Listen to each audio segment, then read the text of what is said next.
everyone, and welcome back to another episode of Femboy Fishing. So right now I am standing in the cove where the creek on my property meets into the lake. I don't know if you guys remember us filming here just a few episodes ago, but basically the lake is flooded and there's a bunch of bluegill schools that like to hang out in these coves, and I kind of thought, why don't we do a catch and cook episode? So hopefully we'll catch some tasty fish here today, guys. Oh, by the way, I brought Resser. He's right there. He's got muddy paws. I think we might try to catch some bluegills first, just so that we can get some meat to put on the stringer. And then we might try catching a bass with the other pole on some spinning lures. And we might move a little bit more out into the cove, into some deeper water. So something that I have yet to do for femboy fishing, which I've been wanting to do for a while, is do some traditional bait fishing, which is something that I grew up with and is one of the most common forms of fishing out there. Basically, what we're going to be using to catch bluegills is I have a little size 4 hook with a little nightcrawler worm that I threaded on it. And then I have that hooked up to a little bobber right there. And basically, we're just going to cast that out into the bluegill school and wait for them to bite. Anyway, we'll see if we can get some bluegills from this.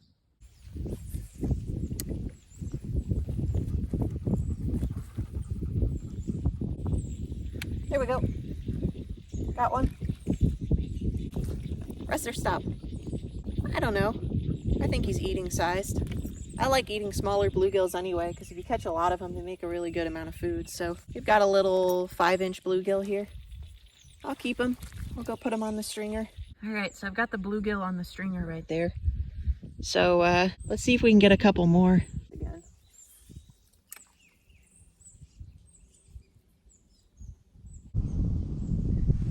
Oh, they found it. There we go. He's around the same size as the last one. We'll keep him. He's around the same size as the last one. So, you know, if we can keep the last one, I'm sure we can keep this one. Let me go put this guy on the stringer.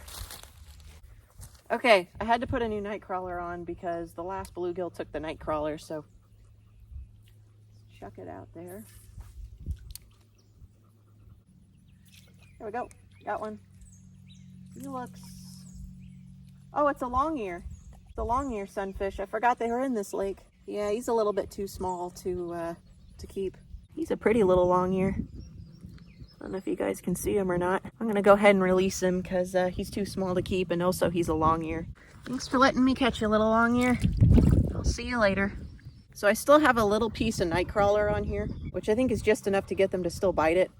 They are not being picky at all today, which I didn't think they would be. Let's just see if they'll bite whatever's left of that worm right there.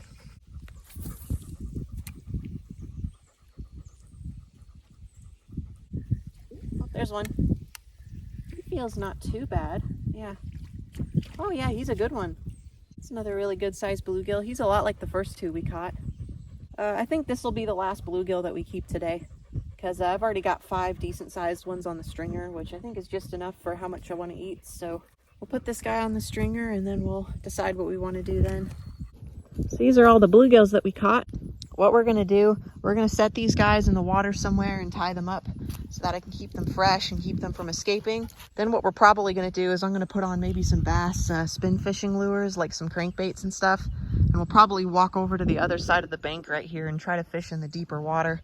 All right, I got them all tied up on that log. Yeah, we'll just leave them here. I'll come back and pick them up before we head back. So let's see if we can go get a bass. Oh, look at all those bluegills in here. You guys see all those bluegills right in there? They're everywhere. So I moved a little bit out more towards open water, and I decided to put on this big crankbait that's on there. I don't know what our likelihood of getting a bass in this little cove is, but we might have to just go through a different assortment of lures just to see.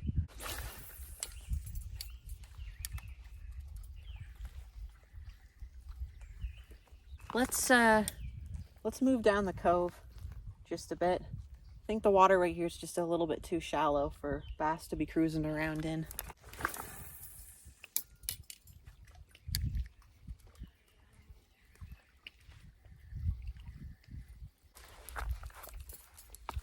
So I decided to switch to this little Panther Martin spinner. The last time I was down here in this cove of the lake, I caught a little spotted bass on this, so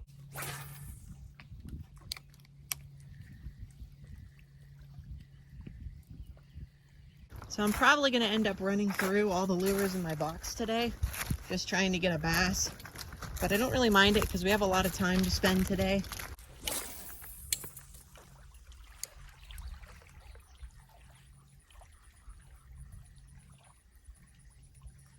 Okay, so I walked back into this other cove, just way down here, and it looks a lot more fishy, I think. I'm gonna change out my spinnerbait because it keeps getting caught on itself, and then we'll try fishing here. Okay, so I decided to switch to this little jerkbait. I don't know, I'm kind of just running through everything I brought with me in my tackle box just to see what works. Watch out, Russer.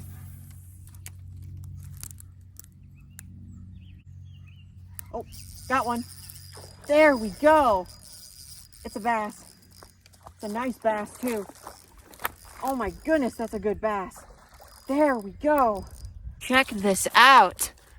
That is a nice bass.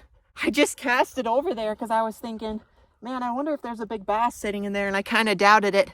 And then just after I thought that, this real big largie came up and he just slammed that jerkbait. I don't know, he's got to be like at least 3 or 4 pounds.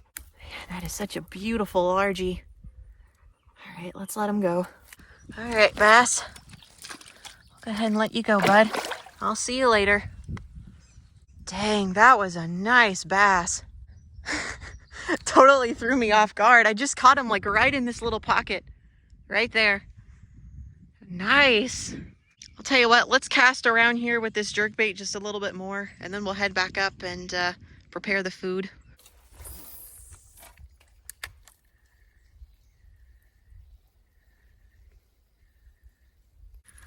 All right, let's go ahead and go grab our bluegills and head back up to the house. We're almost up to where I tied up my bluegills. Hopefully they're still there and they didn't escape, or a hawk didn't take them or something. That can happen sometimes. So I came back down to check on my bluegills, and I kind of wonder if something tried to eat them because there's a bluegill right there. It's missing its head. It's one of the ones I caught. I wonder if like maybe a big bass or if a bird or something came up here and tried to eat them, but unfortunately I don't know if we're going to be able to take that one bluegill because he has his head pretty gnawed off.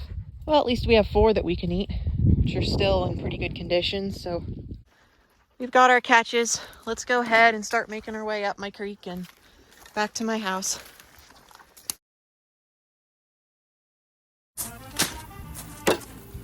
Okay, so I'm going to be sauteing these guys. So what we're going to do is I'm going to go ahead and take their guts out, take their gills out, and then I'm going to descale them.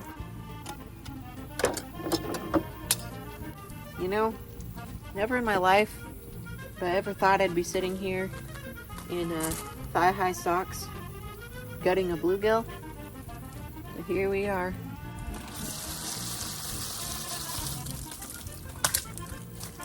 Now we got to descale them. So what you do for that is you hold up the bluegill by the head. I like to do that. And then you just go against the scales with it. All of them just come right off.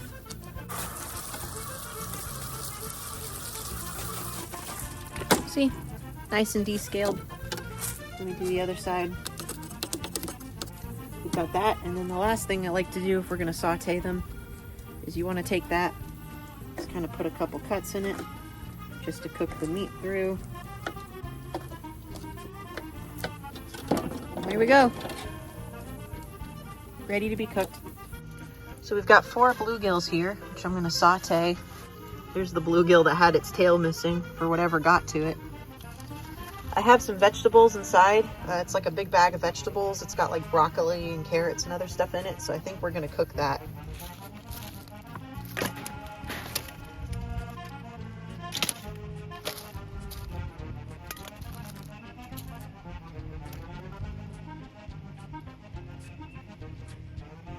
So the fire I built is a little bit too high. I've got those 2 cinder block stones there, and I was going to put this little grill part on top and then put my pan on top, but the flames are just way too high.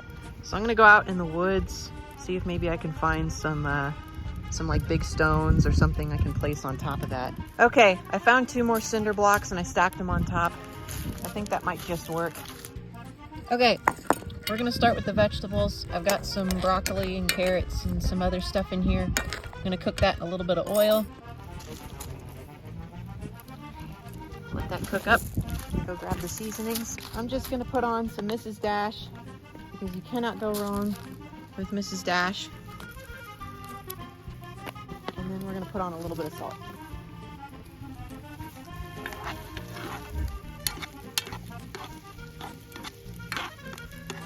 I think our vegetables are about done. They're smelling pretty good. What do you guys think? I think that's looking pretty good. Yep.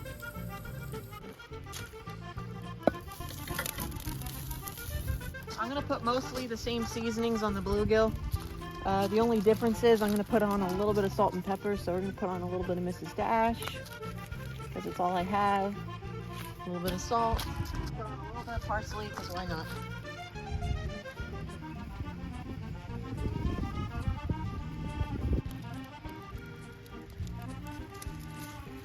I'm waiting until they're nice and brown and then we'll go ahead and eat.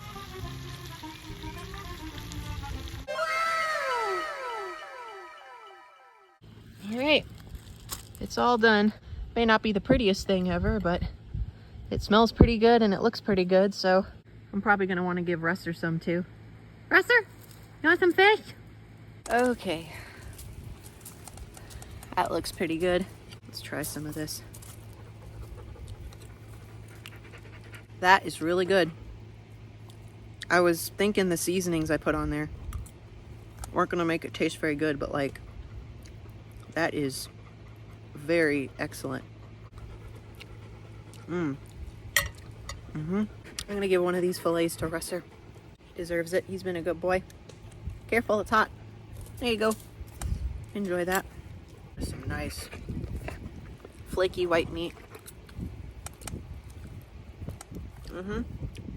Let me know if you guys would want to see more videos like this in the future. I think it might be cool to do a catch and cook maybe for like trout or catfish or some other type of fish. So just let me know if you guys would like to see that because I'd totally be down for making one of those. Thank you all so much for watching and I'll see y'all later.